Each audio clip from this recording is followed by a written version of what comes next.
What is good and what is up, y'all? It's your boy here, Jay, back and better than ever with another episode of Padres Banter. The All-Star break is here and couldn't come soon enough as the Padres were stumbling right before the break, but fine footing with their series win against the Blue Jays right before the break ends. And now today is the Home Run Derby, so we'll get all right into it right here on this episode of Padres Banter.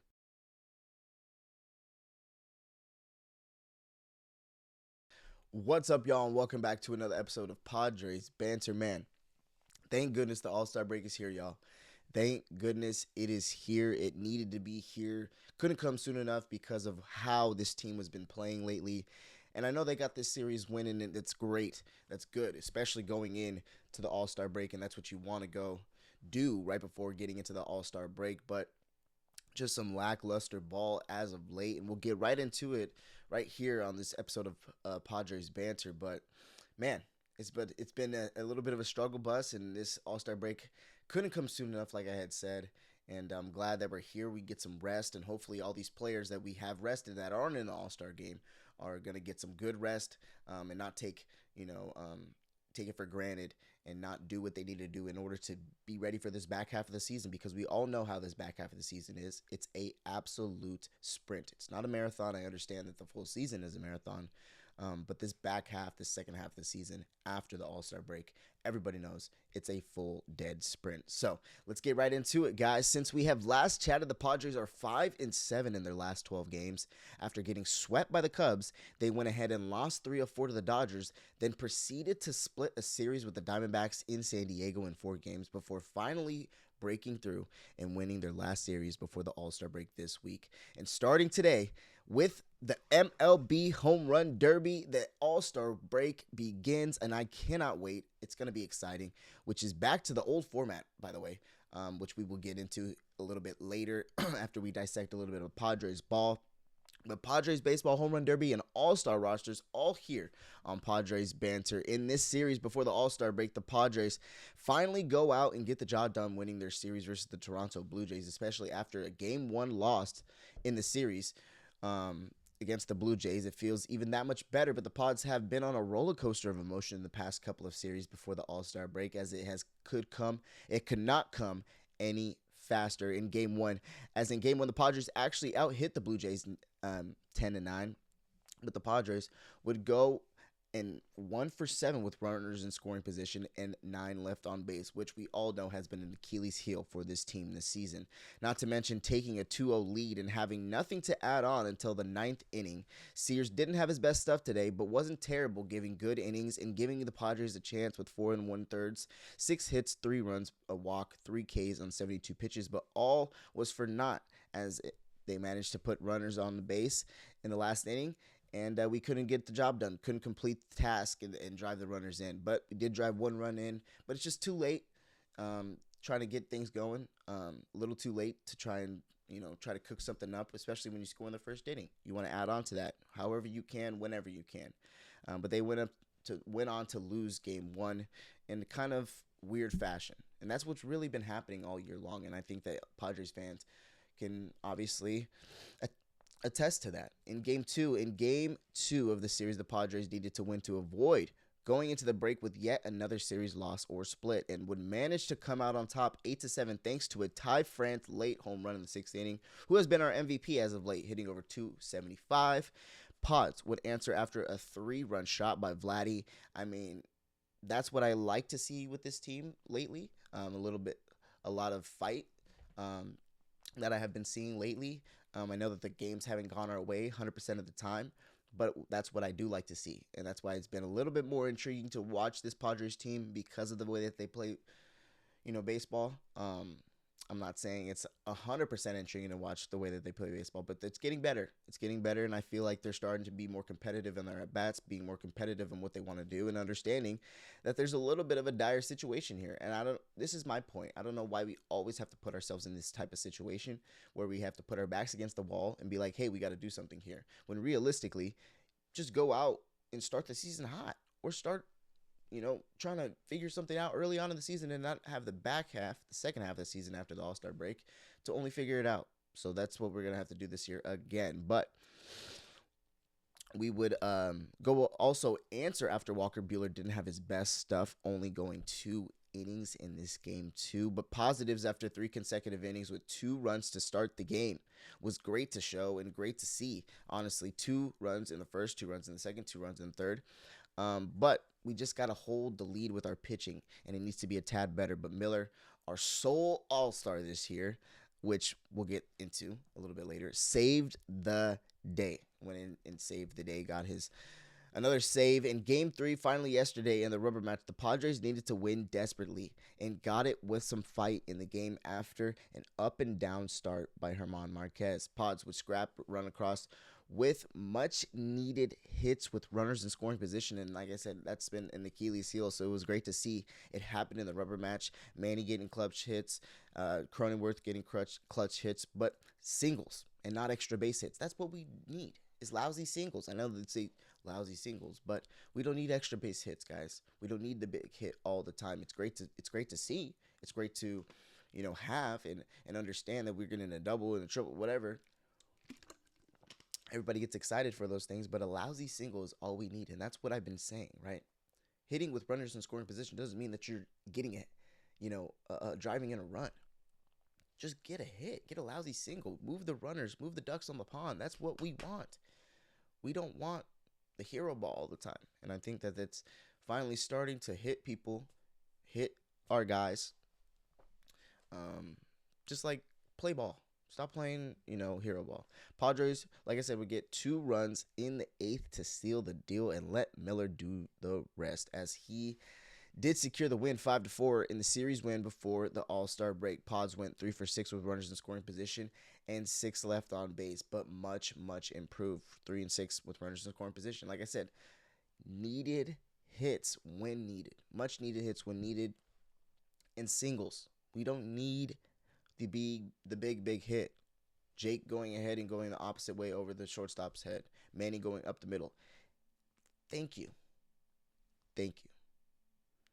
But now it is the trade deadline. It is the All-Star break, and I'm so very excited to get into the All-Star break, not just for this Padres team, but to get to watch some, home run derby, and I'm hoping that the All-Star game is going to be good this year.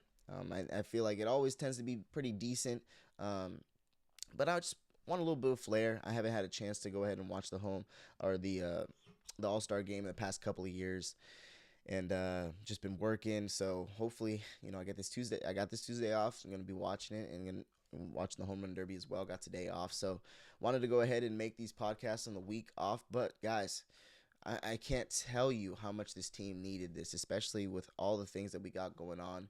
Not just with the players and physically, but mentally and internally. I think that this Padres team has a lot of decisions to make and a lot of big decisions to make, and that obviously falls on AJ Preller and what he's going to do going into the trade deadline. Obviously, going into this All-Star break, he's going to have some big decisions to make. Obviously, not trading during the All-Star break or anything like that. Maybe it happens. I don't know. He's crazy.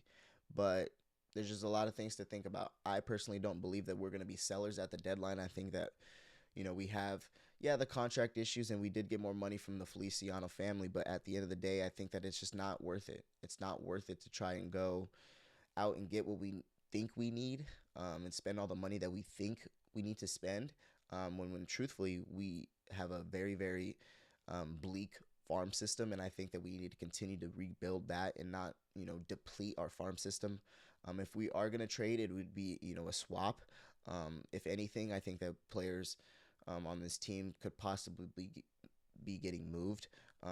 Cronenworth's been on the block for a while. Obviously, Manny's been tossed up there. Obviously, Miller's been tossed up there. Tatis has been tossed up there. Really don't know exactly what AJ Preller is thinking in his head, but I just don't think that it's a win-win situation if we go into it and we trade at the deadline. I think that we have a lot to work with here, a lot of injuries that we need to, come back. And I think that we truthfully, like I said, don't just have the necessities. I think the money isn't the issue necessarily. Obviously, people on social media are getting on saying that it's the contracts and Padres don't have money to spend. Yeah, we don't really have the top end money to spend, but I wouldn't say that we wouldn't have any money to spend because of the fact that we did get the Feliciano group to come and obviously buy our team as of recently. Now that they have to restructure a couple of different contracts in order to get it situated so that if they did want to go out and get a big time guy. But at the end of the day, again, I don't see us being in a position to be contending the way that we are. And the Dodgers are so far ahead, it doesn't make any sense to be doing stuff like that. I think that honestly, yes, you want a puncher's chance, you want a fighting chance, but we've done that in the past, and it hasn't necessarily worked out in our favor. And I think that truthfully, we need to just continue to keep at bay, keep with the guys that we have, and keep focusing on the people that we have and the guys, athletes that we have, and the players that we have. Because truthfully, it's not going to get any better if we lose five players, bring in one. So that's just me. I know that you can get a haul for Mason Miller, but I don't even think that's a good one either because of the fact that we planned on having Mason Miller here for a long time. We gave up way too much for him to be able to be not on this team. Leo DeVries is already in the futures game, and in the futures game we also got Ethan Salas. We would have had two guys in the futures game at this point in time if we didn't necessarily give up Leo DeVries. But that's neither here nor there. I love Mason Miller, and I don't think that he's going to be moved from this team whatsoever. I just don't think that it's going to be happening. But what I do like going into the All-Star break is we're playing more competitive baseball, and I honestly think that if we can continue this wave of competitive baseball, we can find ourselves in a wild card, and that's all we got to do is get in the dance. And I know that it's not the sexiest thing to say, but at this point in time, that's the only thing that we need to focus on. Yeah, the Dodgers got swept before they went into the All-Star break, but that doesn't matter because truthfully, I think that they're going to be there at the end of the day. So just focusing on us, focusing on what we need to do, I think is the best thing that we need to do. And I think that that's going to be, just a focal point in the second half of the season is playing more and highly competitive baseball 24/7 every single day, every single at bat, every single pitch. And I think that will happen. But in second half predictions, I don't see anything moving much. I do think the Dodgers are going to win this NL West unless something drastic happens where they lose like a series of 10 games. Because truthfully, whenever they lose, we lose. So it doesn't we don't ever move the needle when the Dodgers lose. So luckily, we took two games in order to, the Dodgers got swept, but that doesn't matter because the Diamondbacks are in front of us. The Diamondbacks swept the Dodgers. The Diamondbacks are also a team that we need to go ahead and beat, who we split a series against. So, again, I don't think that it's necessary to focus on what the division is, more so the fact that we just need to play competitive baseball and find ourselves in a wild card and see what we can do from there. And hopefully find ourselves in a situation where we can host a wild card game because I think that's the biggest thing for us as well. But like I said, it is the All-Star break, so let's get into it because enough about Padres baseball.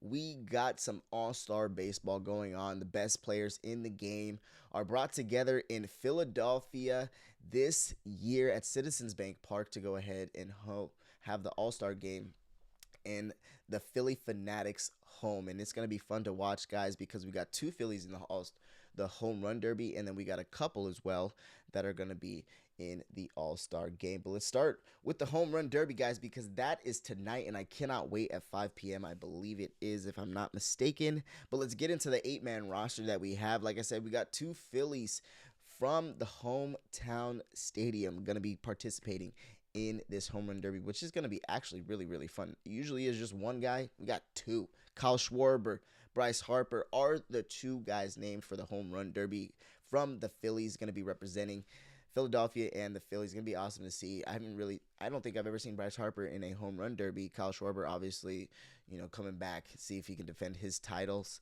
And then we got Junior Caminado. I mean, he's absolutely ridiculous. Insane exit velocity, so that's going to be a show. And then we got the home run leader and the rook, Munetaka Murakami. Absolutely ridiculous this year with the Chicago White Sox, just proving that he is everything and more of what people expected, because coming into the season, people were worried, oh, he can't hit the fastball. I'm not sure if he can hit the fastball because it's not as fast over there in Japan. Slow down. he will adjust, and he has adjusted just fine, being the home run leader in the AL. And then we go down. We got Wilson Contreras from the Boston Red Sox. A little bit of surprise, but at the end of the day, we love Unk getting in there and working. And then we got Ben Rice from the New York Yankees. We have seen some great swings from Ben Rice, and it seems as if he can get some swings off because it's not going to be that, timed swings anyways. So Bryce Harper, everybody can get ready now. So it's going to be interesting to see. Jordan Walker from the St. Louis Cardinals, absolute light show. He's going to light it up. Bomb squad, whatever you want to call it, because this dude absolutely drops tanks. And last but not least, the big dog, second year out of the Kansas City Royals, Jack Caglione. He's going to absolutely drop piss missiles as well. All these guys really hit the ball insanely hard, besides maybe Wilson Contreras, but Wilson Contreras still hits the ball hard, but I'm saying as far as like guys that put exit velocity every single at bat, I mean these guys, it's a pretty impressive list, right? There's no Aaron Judges, there's no Giancarlo Stantons, there's no who else am I thinking of off the top of my head? Otani's or anything of that nature. Tatis's, whatever the case may be. But this is a good list, and I do like it, and I'm going to be absolutely tuned in because not only are these players intriguing, but like I said, guys, it's back to the old format, and I'm excited for the old format. It's been years since the old format has been used for the home run derby. It used to be, you're timed with how many swings that you can get off in so much time to be able to put a home run over the fence. It almost felt rushed. It almost felt like how many home runs can a guy hit under a minute? And it's like, that's not necessarily a home run derby. It's about how many home runs you can hit, right? And and I think this is great. I think it's going to hopefully bring more traction because I truthfully didn't like the old format. But last night, the Futures game was happening, and let's get into the rosters before we get into anything else. We had Cade Anderson, who pitched, obviously, for the AL. He's in Double-A with the Arkansas Travelers. But we have Jamie Arnold, Tyler Bremner, obviously, from San Diego in High A, but was the second overall pick to the Los Angeles Angels. Kendrin Chiriot, that's obviously Jackson Chiriot's brother. Joseph Duerza, Anthony Ayanson, Ben Grabel, Nolan Perry, Caden Scarborough, Ryan Sloan, Nathan Fluelling, Blake Mitchell, Max Anderson, Franklin Arias, Caleb Bonham, Leo DeVries, that one hurts, Xavier Nayans, Jojo Parker, Ralphie Velasquez, Kevin Alvarez, Theo Guillen, wow, Ozzie Guillen's, that looks like son or grandson, Ike Irish, Walker Jenkins, absolute stud, and Nelson Rada. Now into the National League team, the pitchers, we had Cam Caminiti. Excuse me. Is that Caminiti's son? I don't believe so, but we'll see. Liam Doyle, Seth Hernandez, Cash Mayfield. That's big time, obviously, having Cash in there. Our first round pick of last year. Carson Milbrandt, Mason McGuire. That is very familiar. McGuire, son right there. Wen Hugh Pan, Miguel Syme Jr., and Gage Wood. Gage Wood is fantastic as well. Alfredo Duno as a catcher. Reynal Rodriguez and Ethan Salas, yes, for our San Diego Padres representing in the Futures game for the NL.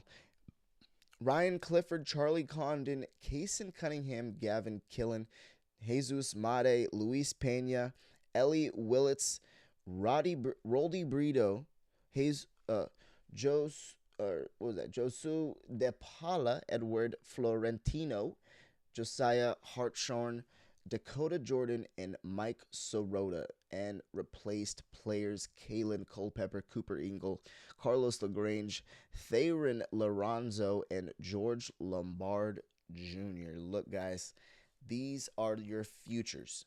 These are your futures right here. These guys are going to be on your team tomorrow. And we had a couple, obviously, from the San Diego Padres on here. Could have been three. But we had two big-time studs. Obviously, Cash Mayfield, our first-round pick last year.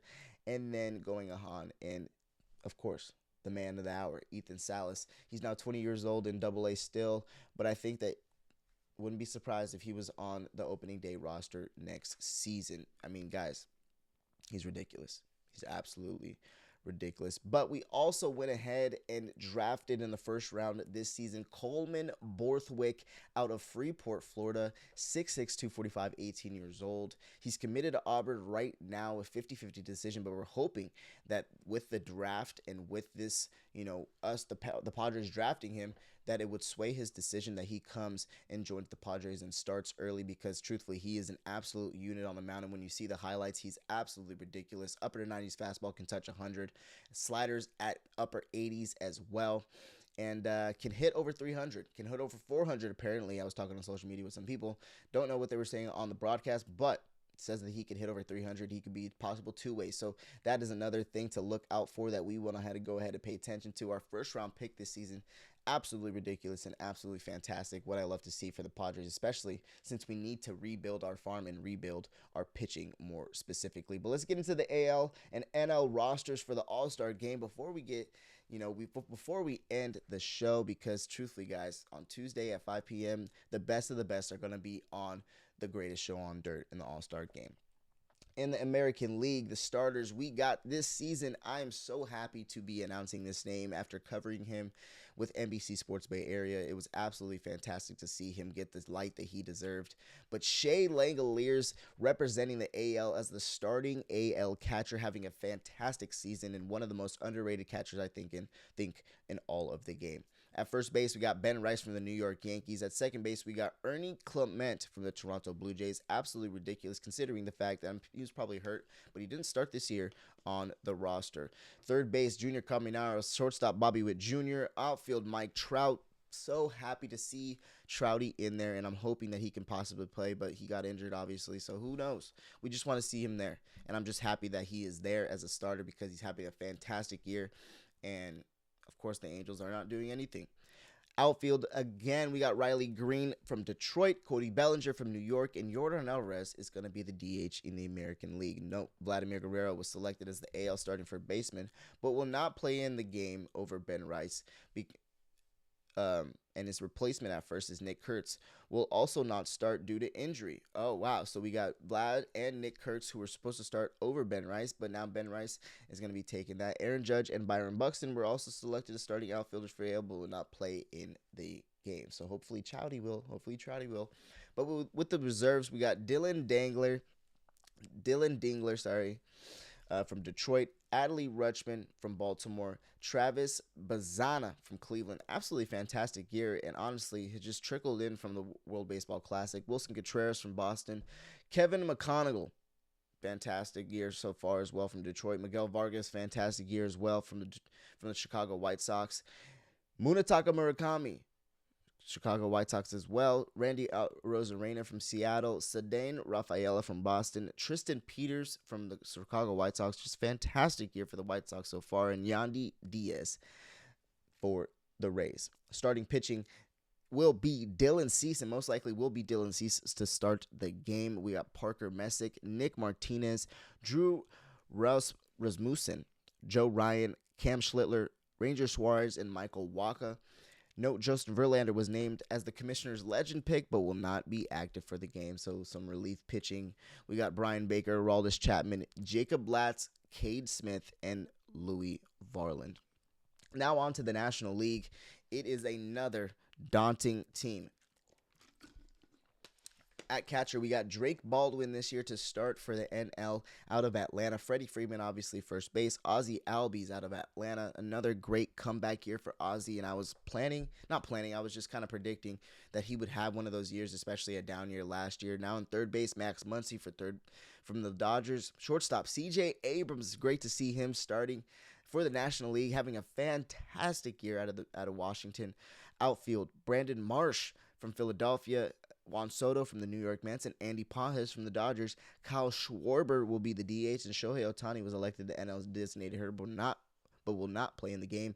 As far as reserves go, William Contreras from Milwaukee, Hunter Goodman from Colorado, Luis Arraez from San Francisco, Bryce Harper from Philly, Otto Lopez from Miami, Matt Olson from Atlanta, Sal Stewart from Cincinnati, fantastic year from him. Corbin Carroll from Arizona as well, having a fantastic year. Pete Crow Armstrong as well, having a fantastic year. Jordan Walker, James Wood, and Ivan Herrera.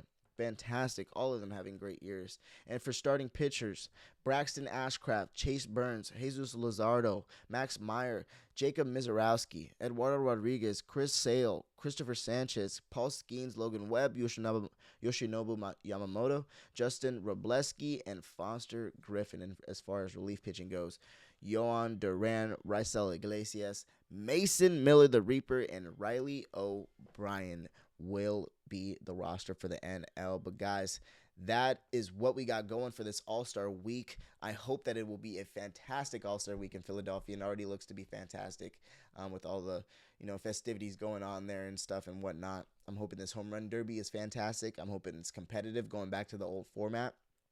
But who do we got? Who do we got, guys? Who do we got in the home run derby tonight? Truthfully, let me look back at the list real quick before I make my decision. But truthfully, I would be surprised if Junior Caminero went out and put up a show. There's no time either, him or Kyle Schwarber, and I wouldn't.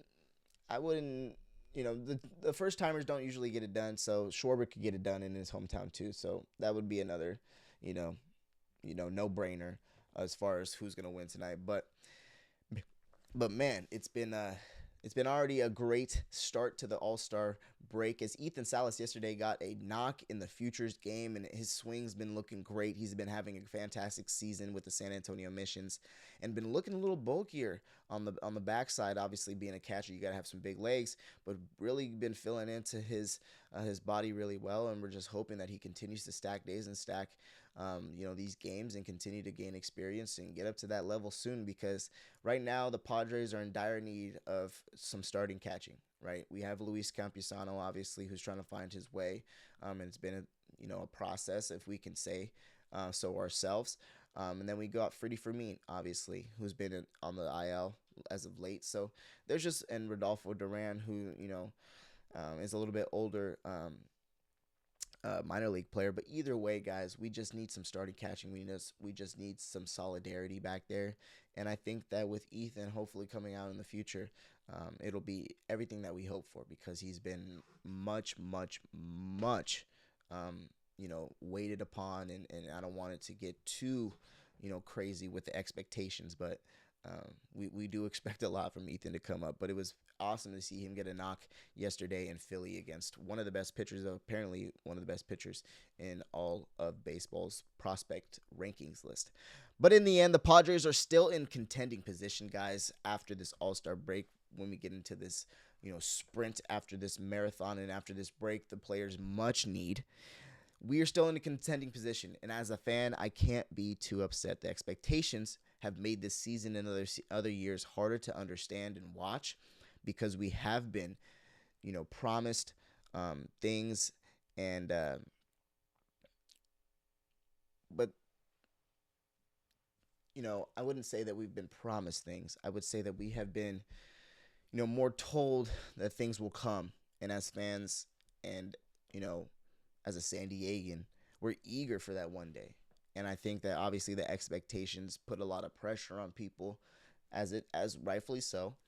But I think, it's just when you wait and you wait and you wait, and then you get told things, not promises, you get told things that are going to change. They don't change. It just makes you question, are these days ever going to happen? But I'm eager, guys, to continue to watch this team grow and see where we go in the future. But for one day, right? One day, I believe the gods will bless this team and be generous enough. The baseball gods, at least. The baseball gods will bless this team and generous enough for the city of San Diego to have their day. I believe it, guys. I believe it'll happen soon. But don't want to get off tangent too much, because let's get into the All-Star break, guys, and go relax, kick it, watch some other sports if you can. There really isn't much on, but watch the Home Run Derby tonight, and we'll see you guys soon right here on Padres Banter. We out, y'all.